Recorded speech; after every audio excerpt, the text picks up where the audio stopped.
armado.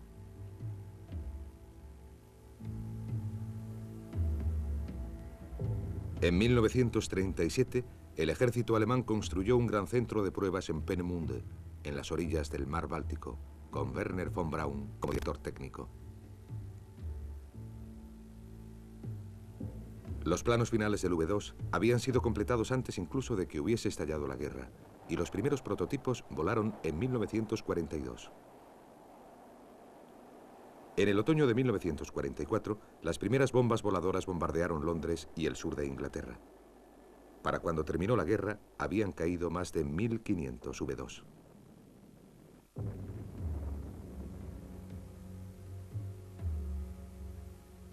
Al final de la guerra, von Braun y su equipo se rindieron a los americanos, y el misil balístico V2, junto con una serie de variaciones que aún seguían en el tablero de dibujo, quedaron absorbidos en el arsenal americano.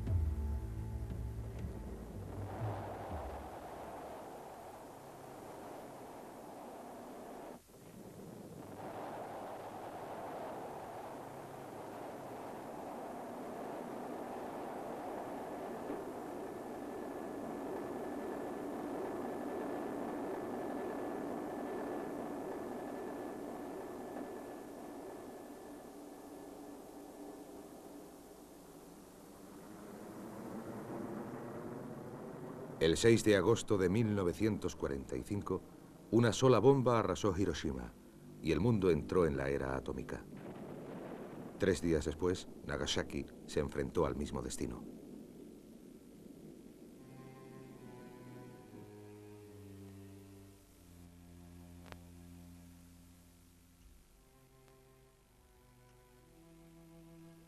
Cinco días más tarde, el Japón se rindió.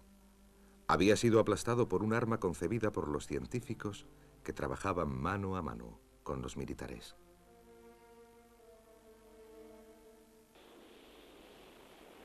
Rápidamente, las bombas se hicieron más poderosas, sofisticadas y compactas.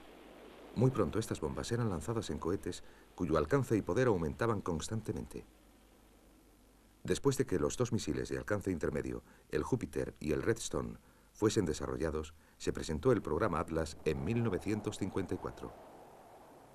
Su objetivo era construir misiles de largo alcance que podían volar más de 15.000 kilómetros. El primer Atlas estaba en funcionamiento en 1960. Igual que el Júpiter y el Redstone, el cohete Atlas utilizaba una mezcla de queroseno y oxígeno líquido y solo podía repostarse minutos antes del despegue. Nuevos cohetes, como el Titan II, fueron diseñados para que una mezcla muy estable de combustibles pudiese ser utilizada y almacenada permanentemente en los tanques del cohete.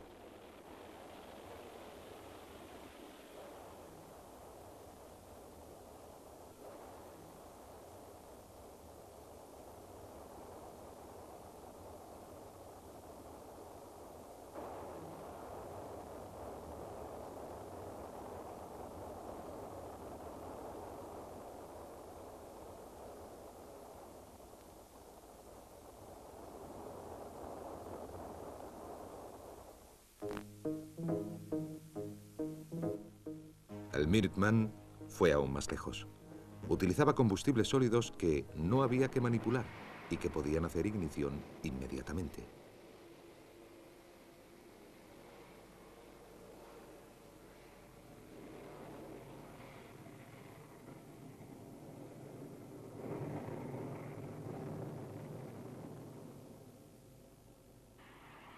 Este combustible permitió también que misiles como el nuevo Polaris fuesen lanzados desde submarinos.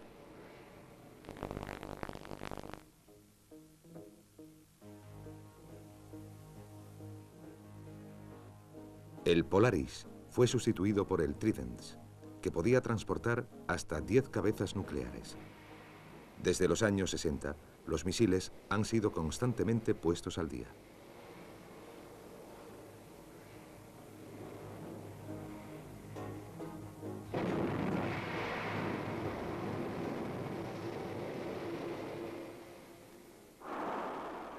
El Minuteman cayó en desuso y fue reemplazado por cohetes MX que también tenían 10 cabezas nucleares.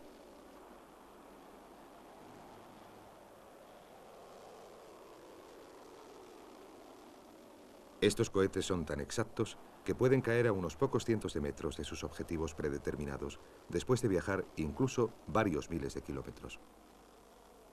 Otros componentes del arsenal nuclear americano son igualmente precisos. Los misiles de crucero, con sus cargas nucleares, se pueden colocar prácticamente a las puertas del Kremlin mediante control remoto.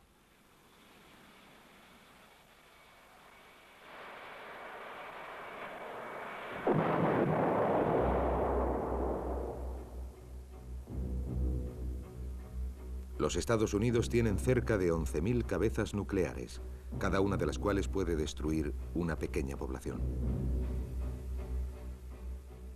La Unión Soviética tiene más de 8.700 cabezas nucleares apuntando hacia Occidente.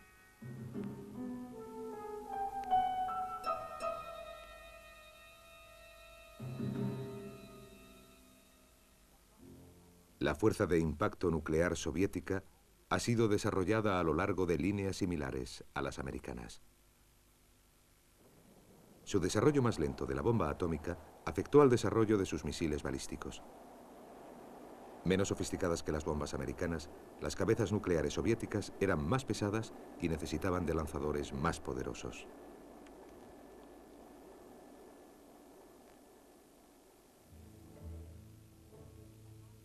Los desfiles de misiles en la Plaza Roja podrían hacernos pensar que los soviéticos iban por delante de los americanos en la carrera de los misiles balísticos.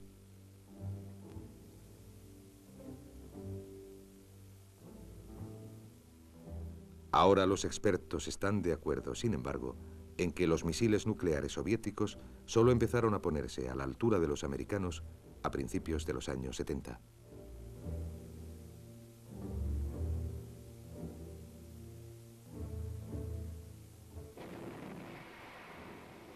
En cuanto sus lanzacohetes fueron lo suficientemente poderosos, los militares trataron de mandar cargas nucleares al espacio. Situadas en una órbita baja, a varios kilómetros por encima de territorio enemigo, estas cabezas nucleares podían ser redirigidas en cualquier momento y explotar minutos después de que se diese la orden de despegue.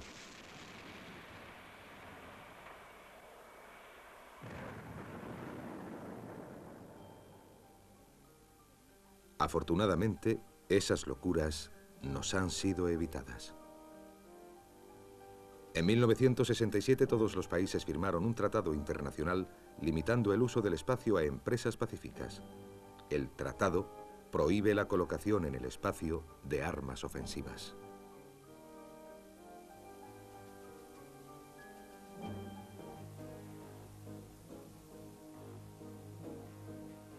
El enorme poder de estas fuerzas de choque dio nacimiento al concepto de destrucción mutuamente asegurada.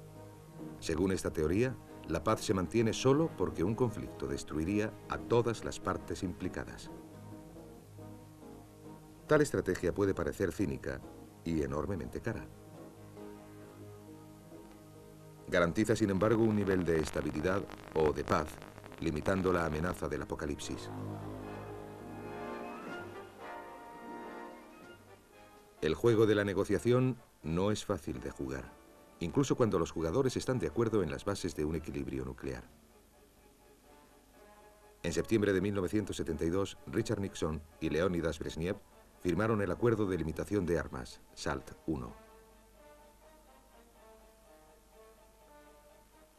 El SALT I limitó el despliegue y las pruebas de nuevos misiles intercontinentales durante un periodo de 5 años.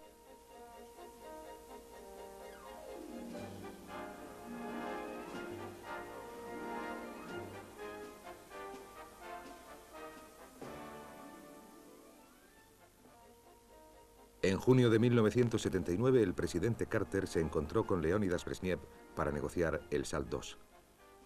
El tratado jamás fue ratificado, a pesar de que las dos superpotencias accedieron a respetar los principios expuestos en el acuerdo.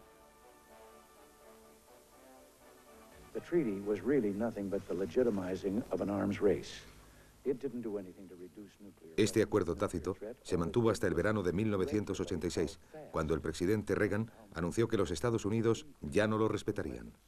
Declaró que los soviéticos habían abusado del tratado no solo una vez, sino varias.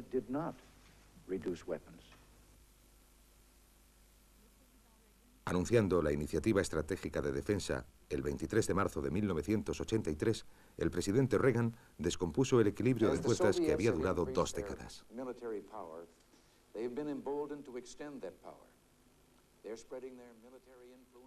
El señor Reagan propuso reemplazar la estrategia de un equilibrio de terror por un escudo que protegería a los Estados Unidos de los misiles soviéticos intercontinentales.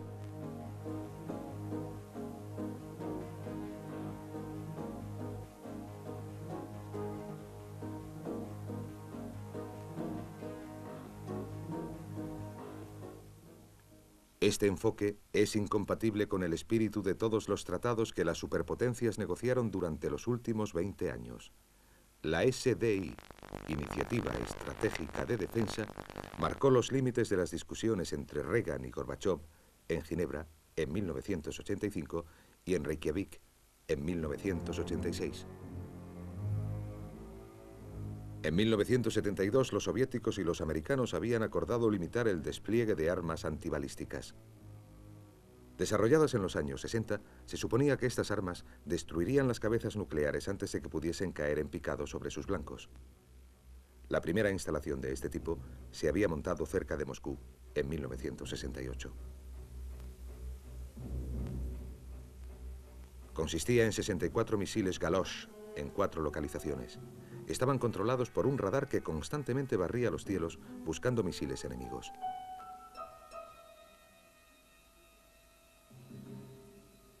En 1974 los americanos construyeron un sistema de defensa similar cerca de una de sus bases en Minuteman, en Dakota del Norte, pero lo desmantelaron al año siguiente.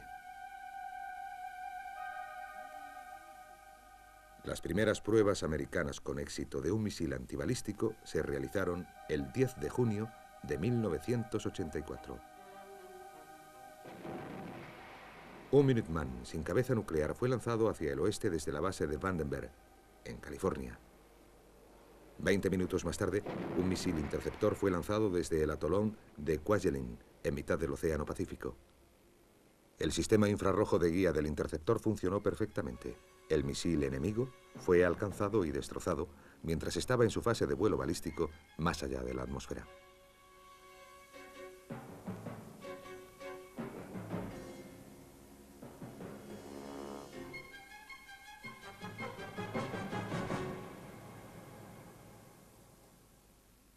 Cualquiera que sea el sistema de interceptores, deben funcionar con extremada rapidez. La carrera contrarreloj comienza en cuanto el misil abandona su silo subterráneo. El cohete auxiliar de propulsión acelera cuando sus primeras 3 fases hacen ignición una tras otra.